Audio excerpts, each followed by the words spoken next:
লালমনিরহাটের হাতীবান্ধায় ভারত সীমান্তবর্তী এলাকায় মাদক সেবনের পর পরিবহনের সময় গোপন অভিযানে মাদক চোরাচালানের সন্দেহ হলে তল্লাশি চালিয়ে সৈকত হোসেন নামের এক যুবককে মাদকসহ আটক করেছে বিজিবি।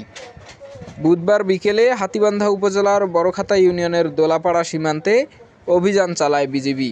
এ সময় সন্দেহজনক আচরণের কারণে সৈকত হোসেন নামের ওই যুবককে মোটরসাইকেল থামিয়ে তল্লাশি চালানো হয়।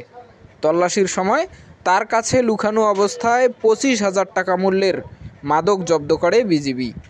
আটক ওই যুবক বড়খাতা ইউনিয়নের দোলাপাড়া জামতলা এলাকার আলী আকবরের পুত্র। তাকে আটকের পর প্রাথমিক জিজ্ঞাসাবাদে মাদক সেবনের সত্যতা পায় বিজিবি। পরে তাকে হাতীবান্ধা থানা পুলিশের হাতে হস্তান্তর করা হয়। হাতীবান্ধা থানার অফিসার ইনচার্জ মাহমুদুন নবীর কাছে এ বিষয়ে জানতে চাইলে তিনি বলেন, বিজিবির অভিযানে আটক হওয়া যুবককে গ্রেপ্তার দেখানো হয়েছে। মাদকদ্রব্য নিয়ন্ত্রণ আইনে মামলা রুজুর পর তাকে জেল হাজতে পাঠানো হবে বলেও জানান তিনি।